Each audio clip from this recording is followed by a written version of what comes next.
Not recording. Okay, now I'm recording. um, so for Lauren asked, will the private group be different than the community one? It's different in the sense that it's much more focused and intimate. It's a much smaller group and you guys all have the same mission. Whereas right now on the big group, not everyone has taken my course. So they may not, for example, like Erin said, pickup points are amazing. So if you come into our private group and you're talking about like, I tried point number 2, and this is where I struggled with, we would immediately know what you're talking about, how to give you feedback. Whereas in the big group, everyone may not know, in the end, like it's all about community and it's a very collaborative environment anyway, but when you're in that smaller group, we actually know you better. We know each and every one of you in there and what your goals are. All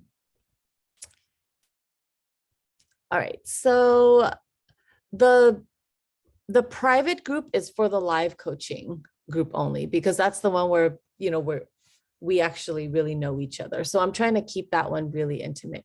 But if you are in the bundle only course without the live coaching, you can of course share to the larger group as well. And I will chime in and give you feedback. But this one is like, this is a really special program. It's just that having that cohort makes such a difference, and being able to grow together. And as you'll see, when I give you the lesson today, I always give different levels of challenges. And so when we do the live coaching, I understand what your levels are. And I sometimes and Mary knows this, because I did this a lot for her too, where I would give you a specific homework. So at the end of the day, I give you, this is your homework for today. I know what you're trying to achieve. So your homework is going to look a little bit different than, the person next door's homework. And I couldn't do that in the big group, but in the small live coaching class, we can do that. And so that's a lot of fun. These are the three, well, it's actually 5 courses, because this is one course. How do I use this fancy camera? You'll learn how to quickly adjust your camera, how to nail your exposure right from the get-go, minimize the amount of post-production you have to do. All About Light is one course. All About Flash is a whole separate course. And we dedicate a week to each of that so that you can master natural light and flash. And then Pickup Points, the posing course, is also 2 separate courses. One is for couples and one is for kids and family.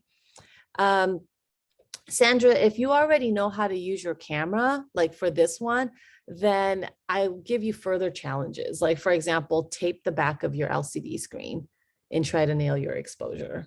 So things like that. And that's like 1 week that we brush through. It's a good reminder, but I also give you a lot of really simple ways to adjust. So for example, like at weddings where you might go from backlit to front lit and you have to adjust settings like that quickly, I'll give you tricks for doing that too. So this is really going to help you take your portraits to the next level, whether it's family photography, wedding photography, or if you're just getting started and don't quite know what you want to dabble in yet. Like I mentioned, for the sake of this course, don't feel like you have to figure out exactly what you want to do yet.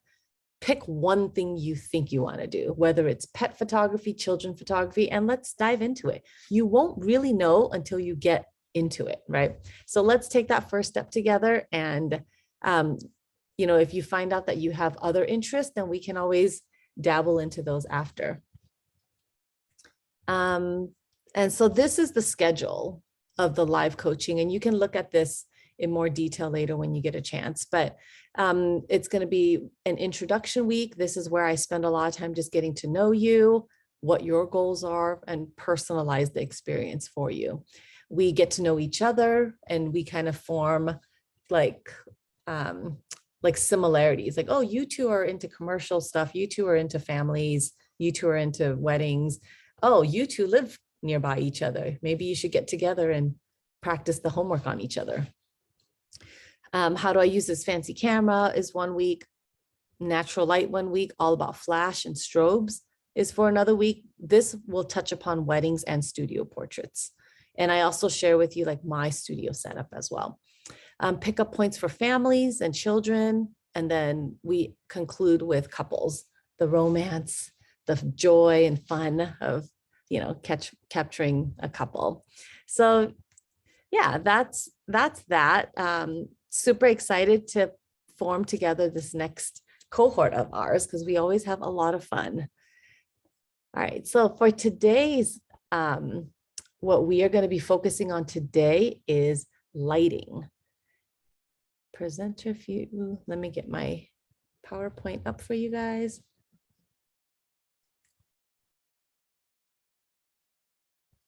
Jamie, if you already own, you can DM me, Jamie. If you already own if you already own all of the courses, then you would have gotten an email as an alumni for a special offer to join just the live coaching call. If you have just one course and not the other, DM me and let me see what we can create. Right.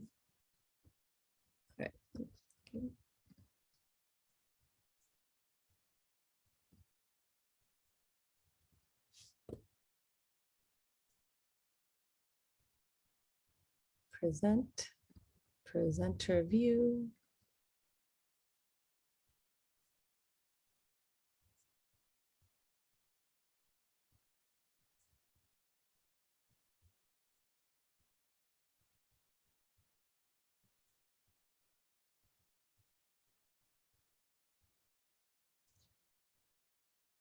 I'm trying to get my presentation up for you guys.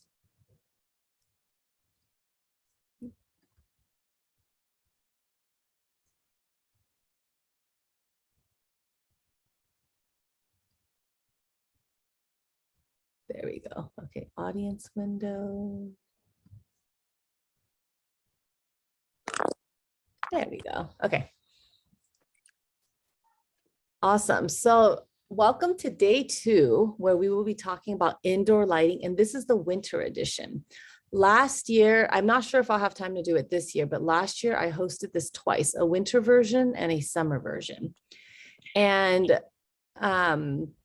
I'll share with you about the difference in a little bit. But for the winter edition, I tend to focus more on indoors because weather usually doesn't allow us to go outdoors. So I find that winter is a good time to focus on our studio lighting, our flash, photographing indoors. And then the summer edition is where I focus on like dealing with the harsh sun and being outdoors. So think about how much impact does lighting have? And you guys can feel free to drop your comments in the chat. Like, how much impact do you think lighting has on a photo? How important does it do? Serene says lighting is everything. Yeah, Sayoko says, exactly. Sandra says it can completely change the mood of the photo. Yeah, I want to show you an example of that. So this was my studio pre-pandemic. I had a gorgeous studio before the pandemic, and I'm glad I let it go right at the beginning of the pandemic.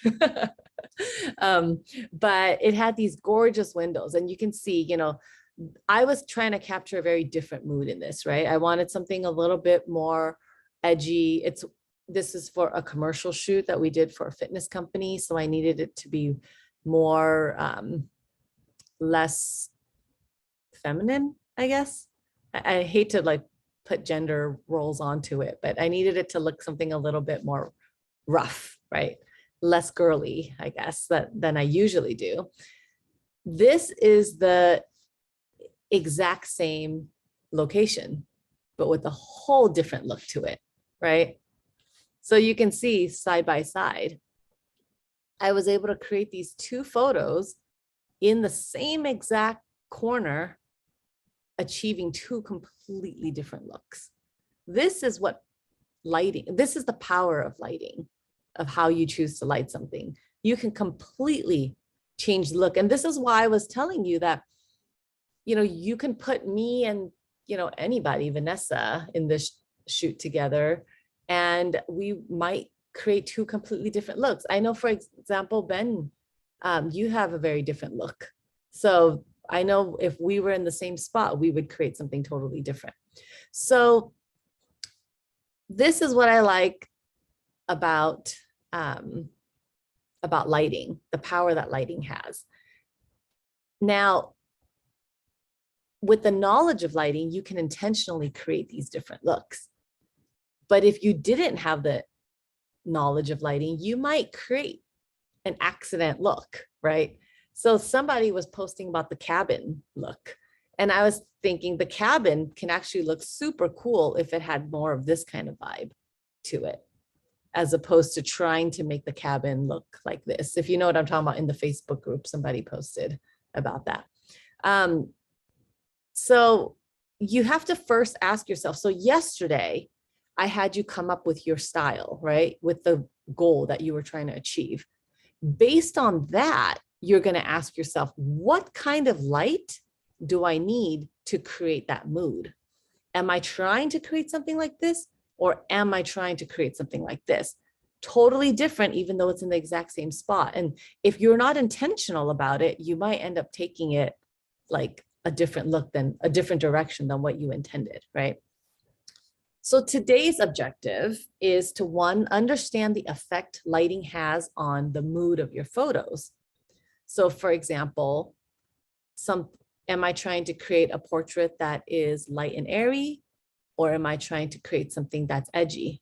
Both of these are photos that I created, and they were intentionally done based on what the client needed. This was, again, a commercial shoot. So based on, consulting with them, the difference when I do portraits, I have a very consistent look with my portraits, and people come because they specifically want portraits like that. The difference I find when you go into commercial space is that it's more about what they need and what the campaign needs. And it could be the exact same client, but one campaign, they might want something like this, and one campaign, they might want something like that. So it's important to communicate with them and find out what mood they want and what look they want, and being able to achieve it. This was the first time I shot like purposely, because I only got into the commercial realm like maybe 3 years ago. So this was like one of the first shoots I did where I was purposely creating harsh light, because all of my career, I was doing stuff like this. I will say that for being forced to do something completely opposite actually gave me a much stronger understanding of what and why when I'm creating this, when you are forced to do the complete opposite, right? So the second objective we're going to do today is you're going to learn how to find or create the best light indoors. And like I said, because this is the winter edition, we are going to focus on indoors. The summer edition, we focus more on natural light and being outdoors because we can rely on sunlight. Winter edition, due to weather, we're going to focus on photographing indoors. So hopefully this year I'll have time to also do a summer edition, and I'll see you guys back for that. But for today, what we're going to learn today is identifying what is good light. How do you find it? And then we're going to learn how to work with available light, and then when and how to add in artificial light. And this is all related to indoors. So what is good light? So there's indirect light versus direct light, which is the first thing that we're going to address. So I want to show you two different windows in my house. If you notice, this is a north-facing window. If you live in the Northern Hemisphere, your north-facing windows will never get direct light coming in. It will always be indirect light. So this window is indirect light. This window is a south-facing window. It's on the opposite side of my house, and this gets direct light. You see the sun coming directly in. South-facing windows will always get direct light coming in. So if you are working with a client indoors, it's good to ask them which direction is north so that you can understand. Or if they, like if I'm going to do a house call, I encourage them to come to my house because I know the light in my house. But if I have to go to their house, I'll ask them to take a picture of the room for me, and I'll ask them what direction is that window facing. Be prepared for the client to say, I don't know which way is north, because that happens a lot too. But you can troubleshoot that with them, and at least you will know what you are walking into. So I want to show you the difference of what's created. The photo on the left is created with the indirect window light. This one was created with the direct window light. One is not better than the other. It's really the look you are trying to create. Indirect light is much softer, less shadows.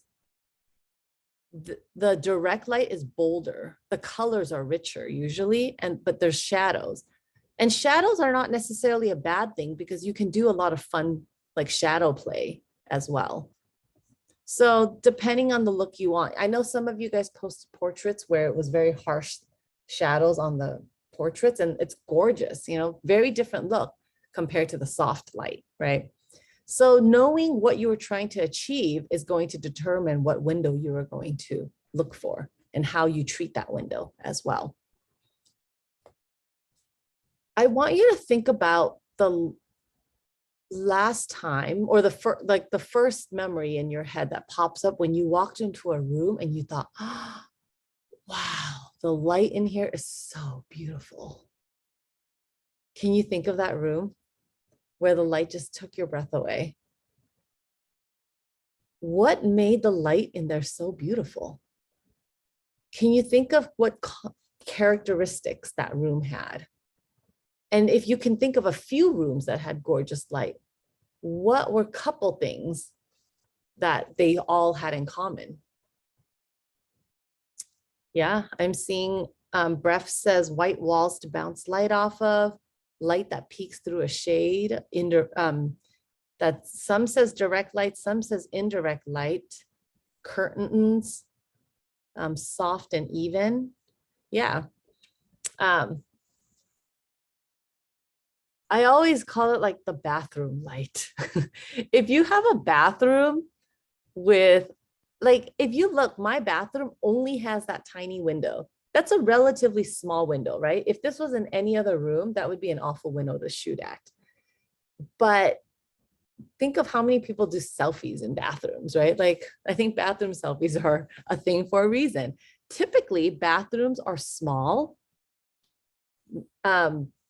white, ideally. If it's not white, then the light is usually not good. So it's small, it's white, and it's side lit. The window is coming from one side of the wall. This gives very flattering soft light. Light is bouncing all over the room. You're essentially in a giant softbox at that point. So anytime you can have a small white room that's side lit, it's going to be gorgeous. Skylights do not work well. Skylights, the light's coming from directly above, and that's equivalent to high noon. So you want your side light. So here are tips to achieve beautiful soft light, and you can take a picture of this or screen capture this. So anytime you are indoors, and if you have to photograph a client indoors and you want it to look soft, one, avoid colored lighting. And I'll explain a little bit more about that in the next slide. Two, get as close to the window as possible.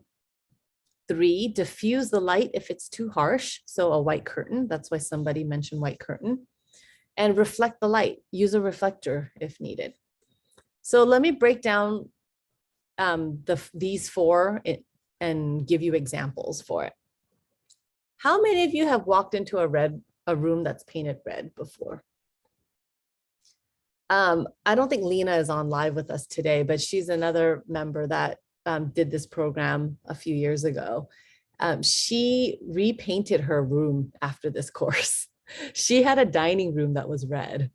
And right after, she went and repainted it white. And you should see, it's like her studio now. And she creates like the most dreamy portraits in there now. And she couldn't figure out why she wasn't getting the look that she liked before. And it completely transformed her look. She went from like, you know, very saturated, her color palette was, you know, she couldn't quite get it right. And once it turned into a white room, it was beautiful. So this is an example of a red room. You will not find a red room in my house. So that's why I use this red mat to emulate the feeling of a red room. So you can see, even though there's this giant natural light window right here, just having this red this red wall there, notice what it did to the picture. Do you see how the whites now look kind of red? It's impossible to color correct this. In Photoshop, if you try to turn down the red, it's gonna make everything else green. Like, so it's, somebody needs to mute, okay. And what you'll also notice is that the redness is not even. This side is way more red than this side. So that's another reason why it gets harder to color correct, because if you try to color correct this side will start turning to green. So avoid the red walls if you can. I would either shoot in a totally different room, or I would put up a white backdrop or something around it just to cover up. All right. Tip number 2 was avoid colored lighting. So this is a room where the same room that I showed in earlier, but I turned on my overhead lights. You can see from here, do you see that yellow tint? That's caused by my overhead incandescent lights. So what happens with that, it may seem harmless. And how many of you have done this where usually it's at like my family event? Actually, just this weekend, it was at a family event where, or clients will do this too, where you're going into a room, they want you to shoot, and they're like, oh, it's kind of dark here, let me turn on all the lights for you. And they turn on all the overhead lights. You're like, I know, it's me, yeah. yeah, it's like, actually, I don't want the lights. Like, let's turn it off. And this is an example of what I had. This was with the overhead light. You can see the natural light coming from the window is pretty nice here, but then you start getting it very yellow and greenish on this side. Again, it's really hard to color correct this. So you are better off just turning off that overhead light. So this is an example of, oh, actually, did I? Okay, this is an example of, wait, I think I skipped ahead. Okay, yeah. So the third tip, yeah, this was the example of what it looks like when you have the overhead lights on. This is the third tip, not 2, it should be 3, is get close to the window as possible.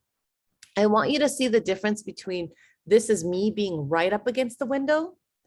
This is me about maybe 3 feet away from the window.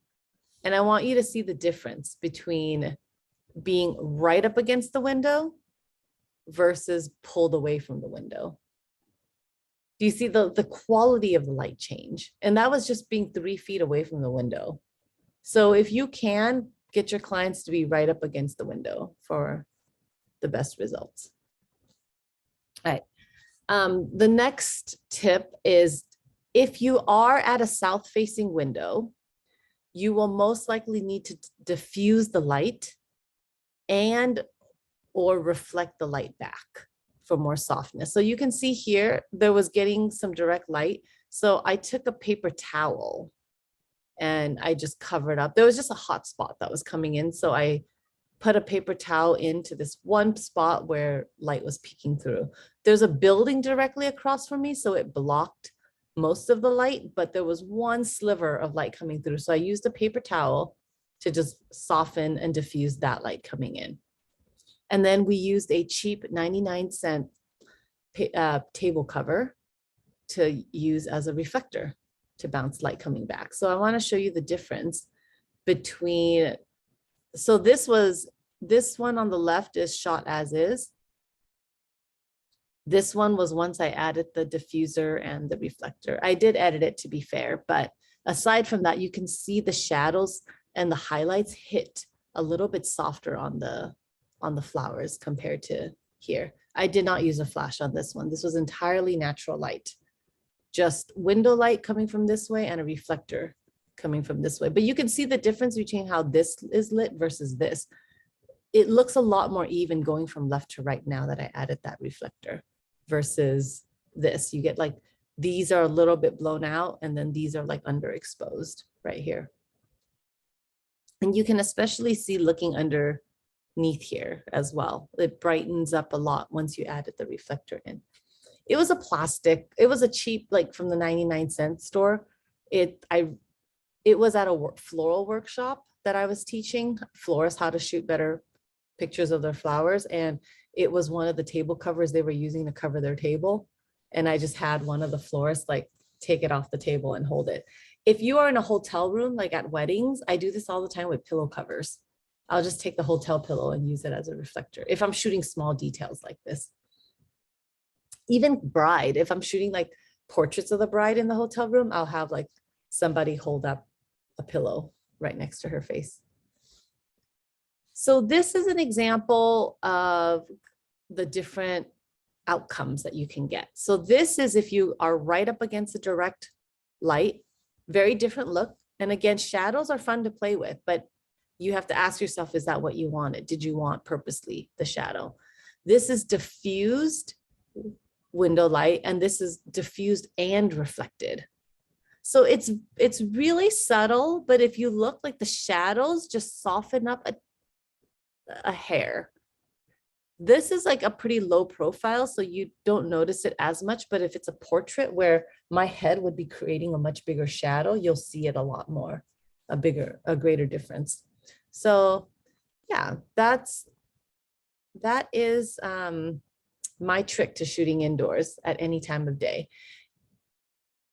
Beige and tan walls are not so bad, Mary. It's the dark walls that really have an effect. If I'm in a room where the wall is painted a dark color and I know in advance, I will bring a backdrop stand and just set up a white backdrop and hang it in front of their colored wall. But that's if I know in advance. That's why I always ask for them to send me a picture of what their room looks like. So let's move on to the second portion, which is, what if the natural light sucks? What if the available light is just not good? Then that's when I add artificial light. So today I'm going to give you a crash course on using artificial light. So how many of you are intimidated by artificial light?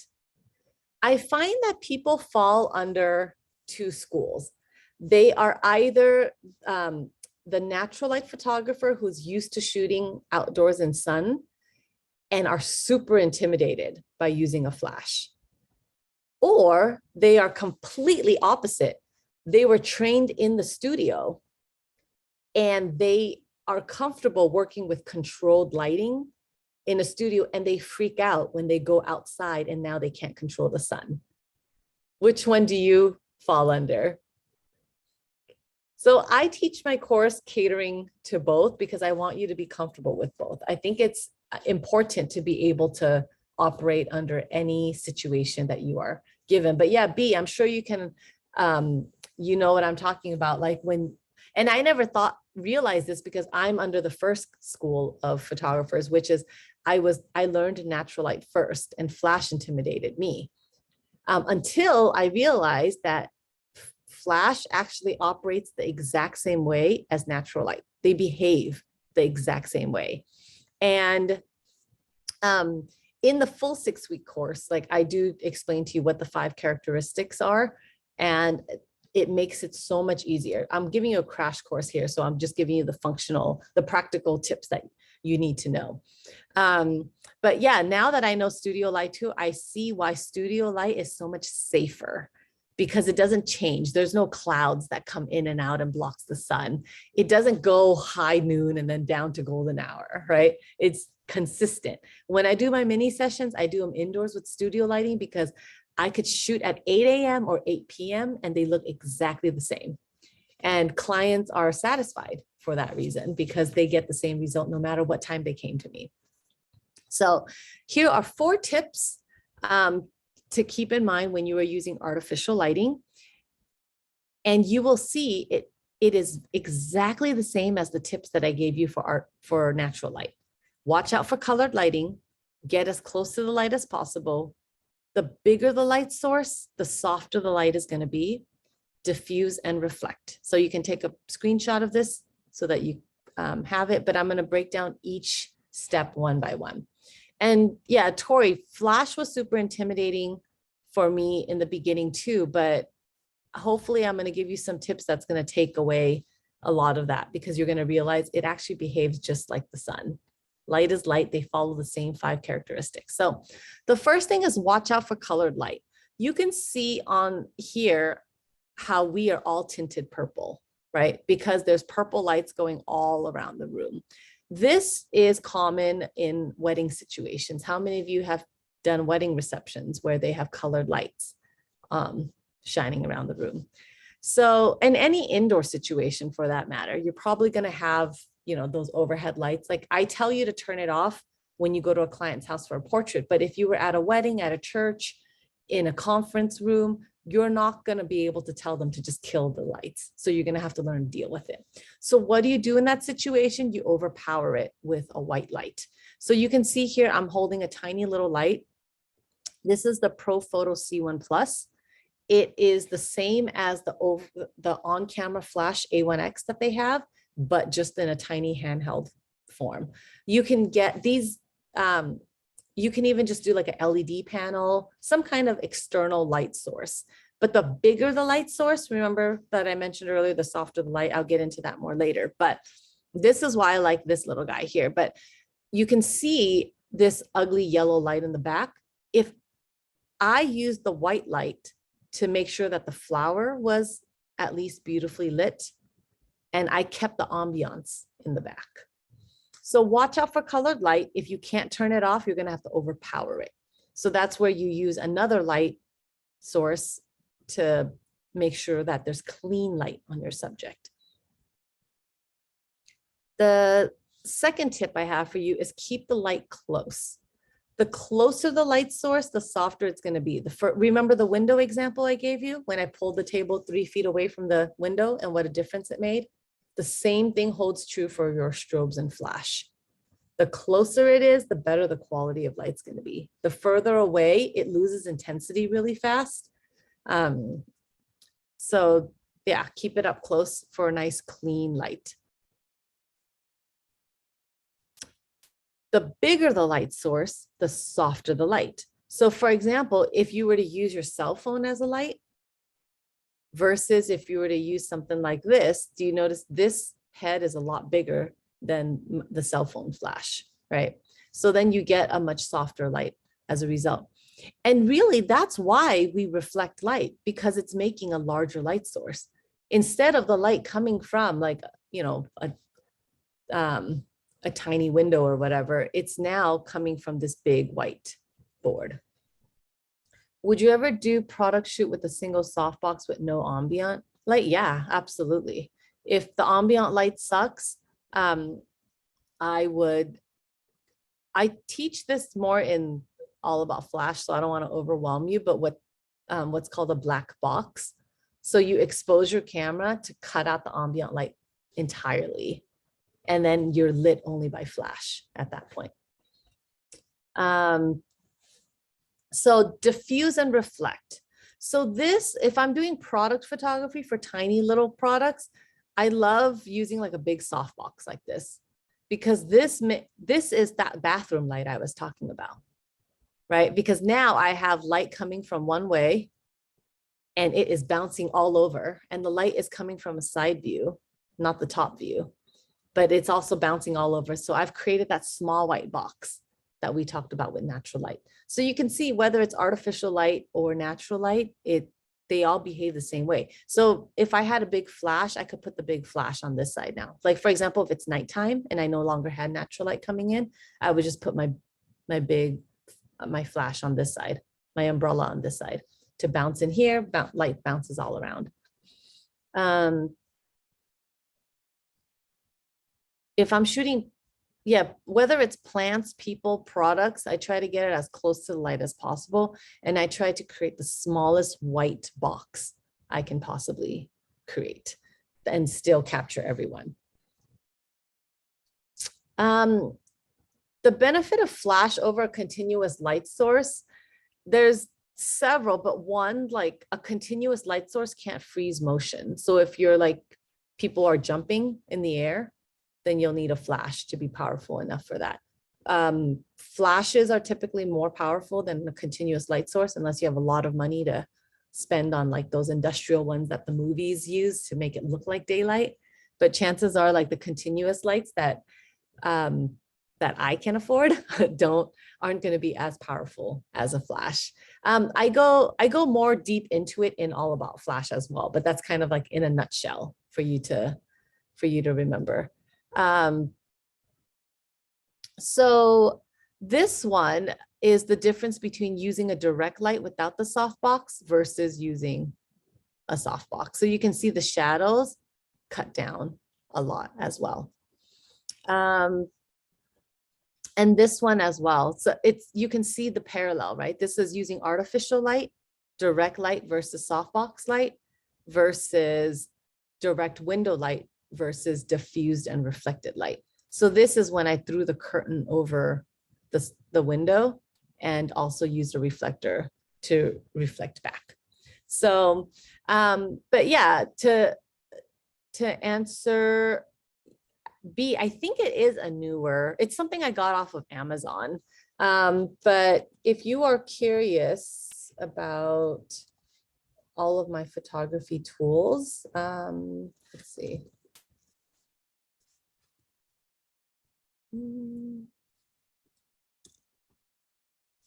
Here we go. Okay, if you click under for photographers, in my Amazon thing, I have like my whole studio setup. I have also a category called outdoor studio, and I created that during the pandemic. So when people stopped feeling safe coming indoors to shoot with me, and why I got rid of the studio, I started doing pop-up outdoor studio shoots, and I put all the equipment there. But essentially, I did a white pop-up tent, and then I covered it with white sides. So I created that little white room that I was talking about. So it's like a giant white softbox at this point. So light still comes from one side, and then I was able to do gorgeous portraits that still had that consistent look. So, but yes, I know all of my demos for this one was all still life and not people, but the principles of the light all are exactly the same. So your challenge for today, what I want you to do is you're going to create an indoor portrait, one with hard light and one with soft light. I want you to play around with the difference, you know, whether I gave you several different ways that you can achieve that. You can challenge yourself either using artificial light or natural light, depending on what you're trying to work on. But regardless of whether it's artificial or natural light, as I've shown you, they behave the same. And you're going to find, you can either find like a directly lit window and an indirectly lit window, or you can play with your reflectors, trying to use like that white pillowcase close to the picture or not. This can honestly be a selfie as well. And this entire lecture that I made you was entirely shot on my iPhone. And the reason why I wanted to do it on my iPhone was because I wanted to show you that it's not about the camera. Light behaves the exact same way. It's just about light. Like I didn't want anyone to say, oh, but I don't have that fancy gear or anything like that, right? Like regardless of what you were shooting with, whether it's, you know, large format camera or an iPhone, like light behaves the exact same way. And you can see you can create gorgeous photos even with the phone if you get the light right. So this could even be a selfie that you try. Like if you go up to a window with your phone, right? And you do one with the white curtain and one without the white curtain, you'll be able to see a huge difference already just like that. Maria, if you want to push yourself with flash, yes, you can do it with flash. So the point of this one is I just wanted to show you how to shoot indoors, but whether you want to do it with flash or natural light, that's fine too. If you're doing with flash, it's the same thing. You could try either, you know, with one flash, with a modifier or without a modifier, for example. You'll be able to demonstrate harsh light versus soft light in that way. You could do it with reflector, without reflector. You could try bouncing it off the white walls versus directly at you. That's going to give kind of like the same effect of a directly, where's my cursor? Okay, of a directly lit window versus an indirectly lit window. Mixing my W's and L's there. But yeah, I'm excited to see the portraits you guys create. You're going to post it into the group. I know, yeah, it's weird. Like for me, when I posted the post all your homework in this thread, um, a lot of you were saying like it didn't give you the option to post a photo. So I don't know why it was doing that, but it seemed to work fine with everyone just creating their own thread. Like everyone understands what we're doing anyway. So yeah, homework number 2 is that I want to see a portrait that you're going to create with a hard light and one with the soft light. And I'm purposely making you do opposites because like I said, when I forced myself to do opposites, that's when I really learned how to control the light better. For example, with this one. So to give you an idea of how I created each of these sessions, this one, the light was coming directly straight down. I needed his abs to show. So coming straight down like that, I was able to get the shadow and the light. Versus if you see this, they hardly have any shadows here. All the shadows are filled in. It's very soft light, right? When I was first shooting fitness, I didn't realize that. And I was shooting it the same way I did here. And I was like, oh, like it doesn't emphasize the abs anymore. So what I realized is light that is flattering for face is typically not good for muscle definition. And light that's great for muscle definition is not going to be good on the face. So just like how it's showing every nook and cranny of his abs, it's going to show every nook and cranny on the face as well, right? So I have him looking up on purpose towards the light so that I don't get his face with weird shadows. So I wanted his face still lit, but still mysterious enough where only half his face was lit. So that's how I was able to get these cool shadows. This one, the way I created this, there was a curtain. So this is my south facing window where I get direct sun coming in. I put the curtain on the outside of the window because I still wanted to look like a window. So I put the curtain on the outside to diffuse the light coming in without hiding my windows. I had a fill flash on this corner right here. There's also a window on this side that let in a little bit of light as well. So this one, I basically filled in all the shadows. So this is like your light and airy photos where there's no shadows at all. Everything is evenly lit. Teddy bear and girl, has the same amount of light on both sides. Versus this one where you have, lighter on this side, darker on this side. And I had a spotlight on the product itself. I think somebody asked, right? Yeah, so this one is hard light. And so there were, I'm trying to remember how many light sources I had on here. I want to say it was only 2 light sources. It was one pin spot coming down, no modifier, right? Because I wanted a small light source because I wanted the shadows. This one, I had a 5-foot modifier for that fill flash because I wanted the shadows to be super soft. So the bigger the light source, right? Picture this, pretend that my hand is the light source. If the light source is this big, when the light comes at me, it is coming and wrapping all around me, you see? However, if the light source is this big, and especially if it's here, it is only going to hit me on this side and it's not going to hit on this side. A modifier is something that you put over the light. So it could be a big umbrella. It could be a diffuser. It could be like a sheet. The cheap way of modifying is bouncing it off of a wall or a corner of a room. So something that will make the light bigger or smaller. And in this case, I actually think I had a snood on it. Is that how you pronounce it? Snood. It's like the opposite of soft light. It actually is like I wrapped like a construction paper into a tube and cover the light with it to make it even more direct. So it's a super small light source. And that's how I was able to get the super hard shadows like this.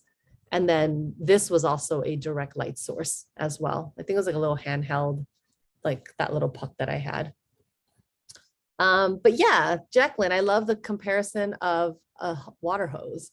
Like if you were to snoot, thank you, SJ. But yes, if you if you turn the water hose to be like a pinpoint, right? It's going to be, all that light is going to be super concentrated and hits you really hard. That's how the light is too. Versus if you open it completely up, then it spreads out and it's like a sprinkle everywhere, but it gets inside. So that's your homework. You're going to create that photo using a water hose that's super, super tight and then super, super orange. So Yvette says, my walls are, I'll take Q&As in the chat right now. So you can go ahead and ask that, but let me put your homework assignment up so you guys can see that. Okay. My walls are a Tuscan orange color. So that's what is making my images look more warm. Yep, exactly. So I need to cover the walls with white sheets. I will post a picture later so you can see how my living room looks. Yvette, that's awesome. Yes, give us a before and after photo. That actually would be a great assignment for you specifically, is just covering the orange walls versus not covering the orange walls. Another trick that you can use, if the orange is only on one side, as long as the client's back is to it, it's not going to hit their face. So sometimes I love working with colored walls as well, like colored backdrops, because it could be really fun. You just want to make sure that it's not right against their face, because then it's going to create like a colored tint. And I'm sure I can show you right now with this here. Like, do you see it looks like I have blush on now when I held this to my face, right? It gives just that little pink tint. So if this is my pink wall, I definitely don't want my clients, it's so small, so I have to be so close to it. But imagine if this was a giant wall, it will radiate a lot of pink color back, right? So if it's like this, then yes, the pink is going to shine on your client's face, and that's not good. But if it's behind the client, then you're fine. And that could be really fun. So that's a solution as well if you have that option to keep it behind them. What kind of flash do you use for a fill flash? I use the ProPhoto A1X. I also, before moving over to the Fuji system, I was using Canon. And when I was on Canon, I was using the 580 EX2 or whatever that is. But once I switched to the ProPhoto A1X, I really love it. Like the light is so consistently the same color. And it's very user-friendly. It is, I think it is more of an expensive flash. So it's definitely an investment. But if budget allows, I always like to just get what I actually wanted to begin with. And I'd rather save up for it than settling for something, because I just find that I'll still want the other one and then I'll end up just paying twice for it anyway. But there are also a lot of other options as well. For my strobes, I use either the ProPhoto B2 or the ProPhoto B10. I have both of those. So, and again, I love it. It's so portable and easy to use. It doesn't need to be plugged into a wall. So the unit itself is just that big. So I can take it anywhere I need to, even on the beach. Let's see. Do you shoot more handheld in the studio? It depends on, I do a lot of handheld if it's more lifestyle like, because I'm moving around so much and so quickly. If I'm doing mini sessions, I do it on a tripod for a couple reasons. One, I'm shooting them in 10 minutes. And if I need and then also, like, for example, my holiday mini sessions, I did 78 sessions in one weekend. So you can imagine that's like a lot of editing after. So I needed everything as consistent as possible. So I marked where my tripod was. I marked where my light stands were, because it was over 3 days and I needed all 3 days to look consistent for the editing to be easy. Because after that, everything was the same, exact lighting, exact composition. If I realized that I had a tear in my backdrop, because sometimes that happens, a kid decides to run into the backdrop and then it tears it at the top, I can quickly clone it out and just sync all with the rest of it. So that's what I've learned through my years of doing mini sessions, is it needed to be so efficient. Also, if people are blinking, sometimes that happens. I photographed one family with 7 children. So trying to get 7 children to all look and laugh at the camera at the same time is a challenge. So I needed to be able to do head swaps. So having it on that tripod just make it really easy for that. But again, if you take my mini session course, you'll understand the difference between how I approach lifestyle shoots versus mini sessions. But mini sessions is all about consistency and speed. And so having that consistent light, that tripod makes all the difference. But if you see me on location, I travel so light on location, one body, one lens. And I have the Profoto B10 and a light stand just in case. If we're doing hard lighting, the subject should be side lit. Depends on what you're trying to, depends on the look you're trying to create. I think it was Benjamin's inspo board where he had a lot of this like really moody, where it's like profile shots of people and it was more like mysterious where the fronts of their faces were dark, but there was kind of like a rim light coming from behind them. So if you want that rim light, then you'll have the light coming more like from behind coming around. If you want to, if you are trying to achieve like that beautiful, soft, even lighting, you'll want the light to be about like 45 degrees from the person. So even if it's a window light, like the window light, you'll notice typically I don't have them here on the window because now the light's not hitting the front of their face. You see, I have it more like here so that it is coming from the side, but it's also wrapping around the front of them. So same thing with like, if I'm using a flash or the modifier, which is like the umbrella diffuser, I'll still have it slightly in front of them to make sure that it's wrapping around the front of their face.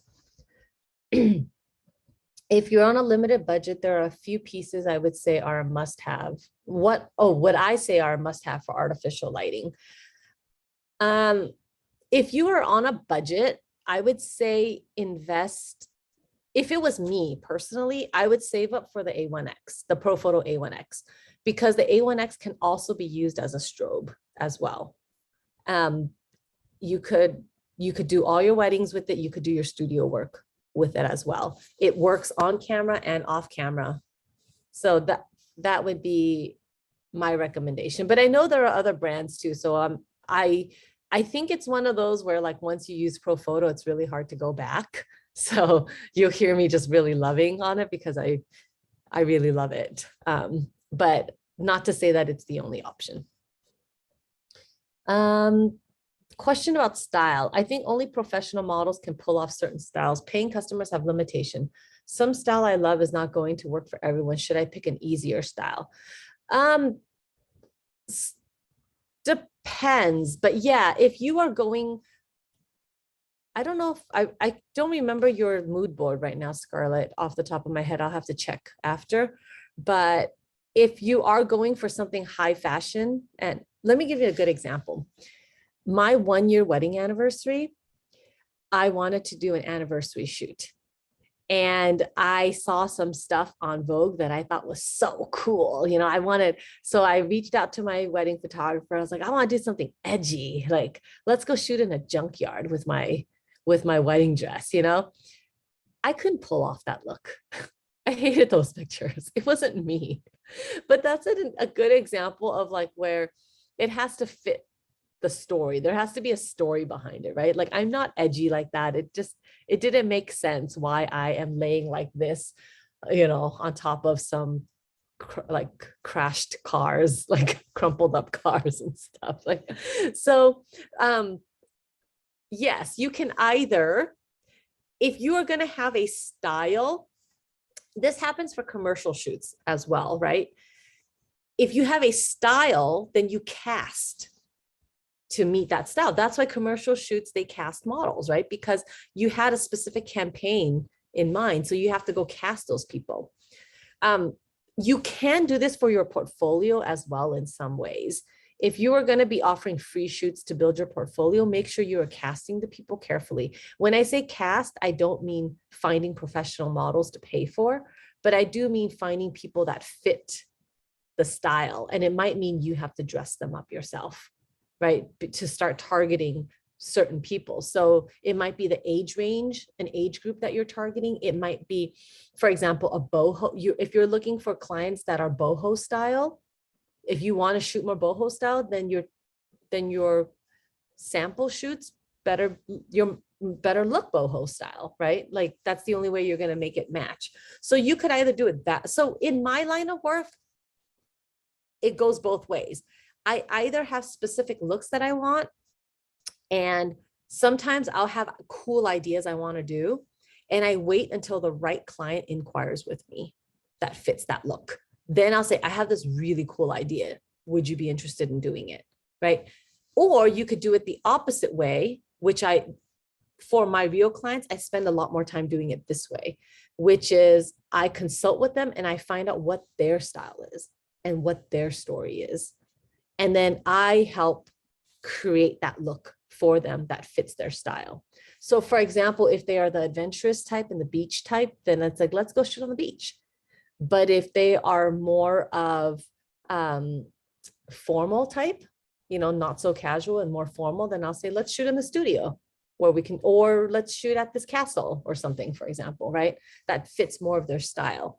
But I think for the sake of this assignment, Scarlett, perhaps pick a style that you have access to this week, that you can photograph this week. Let's see. Have you ever used the Gary Fong light sphere, the Fong Dong? Yes, at weddings. When I was using my my Canon flash, and actually my assistant who still uses my Canon flash, she will use the Fong Dong on it. And the Fong Dong is this really obnoxious. No, I take that back. I don't use the Fong Dong anymore. No, I'm getting it mixed up. I use the Mag Mod one. It's just as obnoxious as the Fong Dong, but it's this big white floppy silicone thing that you put on top of the flash. So it doesn't matter what it is, but let's say this is my flash head. So I don't use the Fong Dong. I take that back. I use Mag Mod, but it's this big white floppy thing you put on, and all it does is it just bounces the light forward and spreads the light out more. So it makes your light source bigger, which means softer. Do you have wireless remote? I do use, yeah, for the Fujifilm, I do use, I use the Pro Photo wireless. Oh, you mean wireless remote to take your picture? For self-portraits, I actually use it on interval shooting is the mode that I use it on. So you put the camera on and I'll say, take a picture every second or every 10 seconds. And then I just pre-compose it. And then I go in front of my camera. If you look on my reels, my Instagram reels, I made a tutorial on how I do self-portraits, and it's using without a remote, and it's using the interval timer.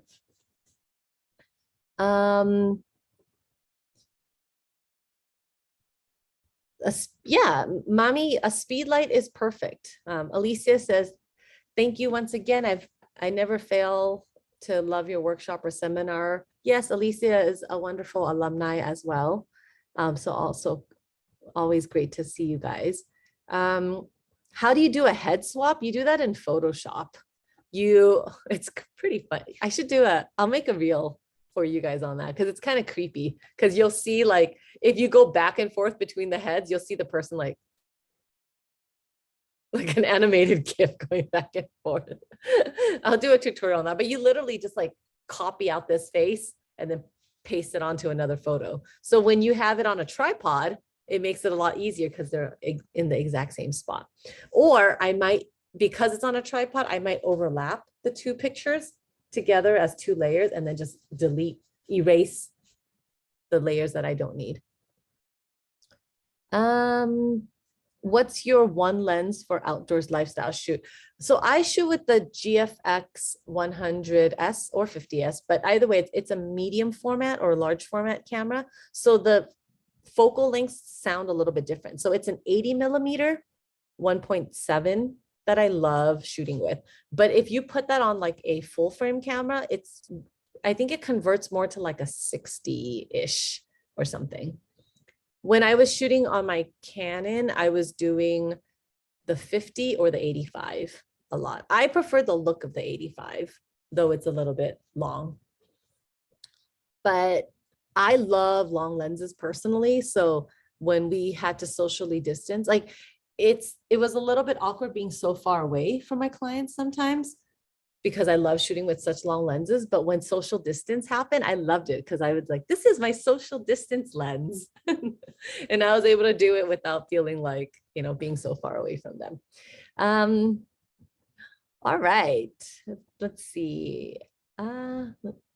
What about indoors at night? Then using light lamp, okay or not? Yes, if you're trying to, and again, it depends on the mood. I mean, we talk about this more in the 6-week program because we're limited on time here. Like Mary, for example, I gave her a challenge of that. But when you're using artificial light, the first thing is to figure out what mood you want and to set your ambient light mood first. So if I want this to look like a nighttime shot, then yeah, I would turn on the lights in the back. I typically would keep the lamps more in the back. If you're still trying to create, again, it comes down to what the outcome you're trying to create. If you're trying to create something moody that's more lifestyle like, you might not even use a flash, and you might use the lamp as like a motivated light where you have them sit kind of like behind the lamp and their face is lit by the lamp, but it has that real soft moody glow, where the rest of the room is kind of dark. So it could be a totally different look. Or if you're trying to create a studio light look, like if you want it to look like beautiful, studio light, then you would probably turn off the ambient light or go black box, which means like not letting your camera pick up any of the ambient light. So I don't want to get too overwhelmingly technical with you guys with the short time. So if you are comfortable, like if you have already started dabbling with flash, then I want you to do today's assignment using the flash, using the principles that I've taught you, like the flash close to the subject versus far away from the subject. But if you are not familiar with flash right now, we can learn it when you get to all about flash in the 6-week program. But for now, I want you to understand the principles and the effect that light, that these qualities have on light when you put the light close to the subject versus far away, when you reflect the light versus when you don't reflect the light. Okay, so do I gel my lights during wedding? I do have gels. The Pro Photos gels are really beautiful. They're just magnetic and they stick on to the top of them. So I'll gel if needed. Bref says that I cannot nail focus on self-portraits. So when I was doing everything all manual, what I did was I would put like a teddy bear or a lamp in place of where I was supposed to be. And then I would focus it on that. And then I would run in and move that lamp away or whatever it is, whatever you can get like to be about your height. Sandra, you don't need to know Photoshop. You use Lightroom, I know, and that's totally fine. But yeah, Sandra, if you want to use photos you already have for this assignment, feel free to just explain how you set up the light.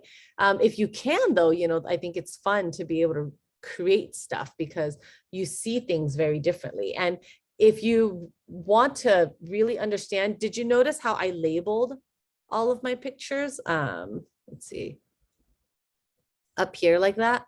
This helps when you need to reference it later, because otherwise you won't remember. That's what I learned. I realized afterwards I didn't know what I did differently. I'm like, oh, shoot, which one was which?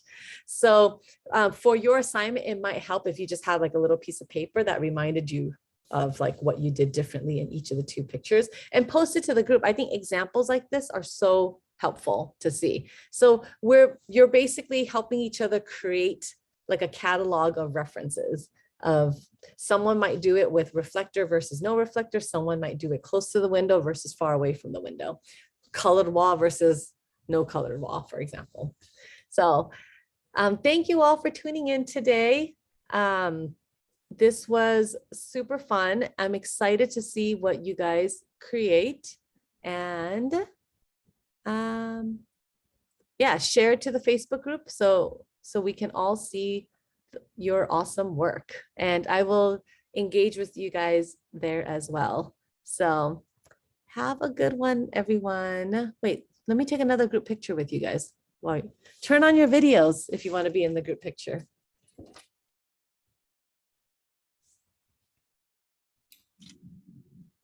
All right, say mac and cheese.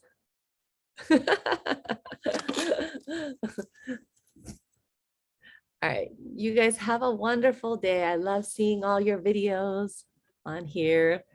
And Samuel with his sweet baby girl.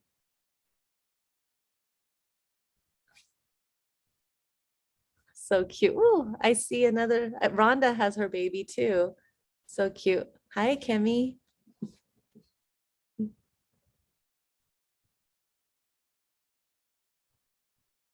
I love getting to know you guys all. So, all right, I'll see you guys more on the Facebook group.